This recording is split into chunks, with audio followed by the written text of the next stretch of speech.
Casey, the extra day off help you a little bit, just having a Saturday built onto your normal schedule? Yeah, it was good having a Friday game and then having Saturday off. Was able to kick my feet up and watch film and watch college football the whole day, so that was nice. And then have Sunday, and then we have Mondays off physically, so today was our first practice day, so it was nice to have a few days of rest.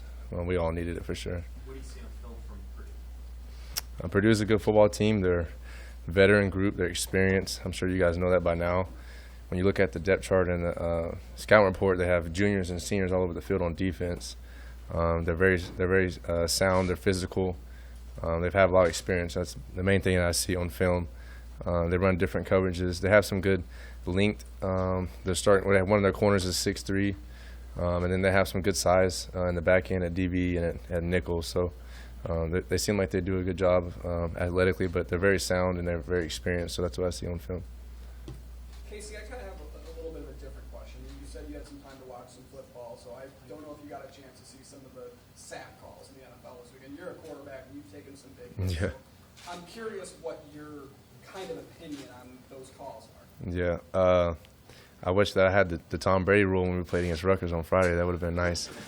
Probably would have had some unsportsmanlike conduct, some roughing the passers against Rutgers, but I don't know that they hit on Tom Brady. I don't know if it was roughing the passer, but as a quarterback, you'll take the flag, of course. I didn't watch any NFL games because we do some things up here on Sundays, but I got to watch a lot of college football on Saturday, so I didn't watch any NFL games yesterday. Well, last night I got to watch the Chiefs play the Raiders, so I watched a little bit of that, and that was really it. I watched college football on Saturday, but not any NFL on Sunday. So. How did you process the Texas Oklahoma game? Like, how does that even work for you? Yeah, I mean, it was great. I mean, I knew that I don't know if Texas was favored or not. I knew that they would win the game just because, Oklahoma's been struggling recently, but they got a good football team. 49-0, I don't know if anyone was expecting that. So I was happy for the guys. I talked to them after the game. So I got to watch that live, which was cool. Did you text your dad? No, I watched it, and then, like I said, I called the guys and congratulated them, and they were happy. So that was really it. But I don't know, that was the first shutout in the history of the rivalry in a long time. I think I saw a stat, the last 10 years or so has been like one-possession games, and that was 49-0. So I was just stunned. It was a crazy game for sure, but happy for him. Casey, after the game, we talked about how you had to let go of it sometimes before guys even Yeah. releases. What's the challenge when the heat's coming like that about knowing that, and also you're trying to make smart decisions where you're not how do you balance that? That's the hardest part about playing quarterback. One of is just immediate pressure right in your face. I mean, you can imagine these guys are well over 6 foot, and they're anywhere from 250 to 330 pounds, and they're in your face, and you're having to make reads down the field, still being able to see your receivers, still being able to read the coverages. It makes it very difficult, obviously, when you get pressure on the quarterback. So anytime that I have a clean pocket, I think looking at it, I had 2 interceptions. One of them was a bad read as I took a hit, so I wasn't able to fully step into my throw. So I think the ball died a little bit, but that was a bad decision either way. And then the second time, like you talked about, I got pressure from the right side, and I was throwing it to Oliver. Oliver ran a V route in the red zone, and he turned his DB around, so he beat the defender. And I don't know if it would have either been a first down or a touchdown. My arm got hit as I threw it, so then the ball ended up quacking in the air. DB picked it off and started a pep rally for Rutgers. But it's just the main thing was just trying to stay positive. And I knew at some point, like I said, they had to slow down the rush because usually defensive linemen, they're not skill players and they usually aren't as in shape. So I knew at some point they would slow down a little bit. After watching the film, I think it was play 46 or 47 in the game, you could see a difference in the third quarter. They started to slow down the pass rush, and we were able to get in rhythm after that on offense, throwing the ball. So, but yeah, it's very difficult when you take, we only took 1 sack, fortunately, because I was getting the ball out.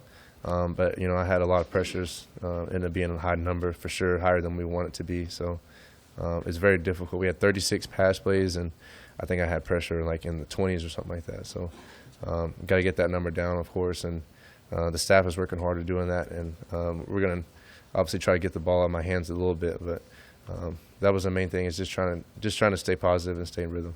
You've probably thrown a few balls in practice to Tommy Hill. I guess he's switching to receiver. I saw that Friday night a little bit. Yeah. More upset. What do you see out of him at that position? Yeah, last week they switched Tommy, and he's just natural. He's a good route runner. He has great hands, and he has incredible speed. A lot of people are going to be surprised about what they see from him, but we see it right now on a daily basis. Tommy, he took a lot of reps with me today in the ones, and I think we're 100% connected on deep balls. So he does a good job catching the ball and running good routes. So I'm really excited about what he's doing, and I'm definitely impressed for sure. And now that he's on the offensive side, he can. I asked him, is there different, seeing the ball in there? He was like, I can see why it's hard to defend those deep balls, when they come down like that. So him and Trey are really good, and I think they'll complement each other well. It's the second game in a row you've hit Trey for a big touchdown late. I mean, that was a game-changing play. So what do you guys think is so good about your connection just in the fourth quarter? I mean, there's 2 games in a row you hit game-changing plays. Yeah, I mean, we just try to make plays when our number's called, and like I said, Trey works hard. A lot of people, they see Trey as how fast he is, but what I see, Trey, he works hard on a daily basis, and I told you guys earlier in the season we're going to continue to push Trey and the rest of the receivers, and they're also, the coaches are pushing me to make every throw, and we just had a lot of reps, so we're getting better at practice. Our timing is better, our chemistry is getting better. Trey does a good job. When the fourth quarter starts, Trey always comes over to me and he says, if you need anybody to make a play, I'm going to make a play for you. So we called on Trey two games in a row in the fourth quarter, and he made a play for us. And even on that play, it's good protection, good momentum coming off the interception the defense got, and it was a big play. So I kind of saw Mickey talks about that meme where somebody was like, Trey Palmer's down there somewhere. So I know he's going to be down there. I just throw it up to him. How big of a deal is momentum? You guys won 2 in a row, first time around here in Big 10 in like 4 years. Yeah. Can you carry it from you? I didn't even know about that stat until after the game. I think it's first time winning 2 back-to-back Big 10 games since 2018. It's just we want to build a culture of winning around here, but we have to focus on the process and winning on a daily basis. So we're just focused on taking one day at a time and 1 week at a time. And I think since Mickey Joseph has taken over, he's done a good job of just allowing us to focus on the task at hand and not get too ahead of ourselves. So before we could talk about any end of the season awards and accolades and goals, we're just trying to take one day at a time. But it's good for us as a team and as a program to get 2 wins under our belt, and we're looking to continue that win streak. Take one more. Do you like to see the value of that just day in and day out when you have them? Do the injuries feel a little less painful as you're going out there, that sort of thing? Yeah. At this point in the season, like I said, it's a long season, but momentum, I think, is more of an illusion. Like you talked about, the process and focus on taking one day at a time is more important.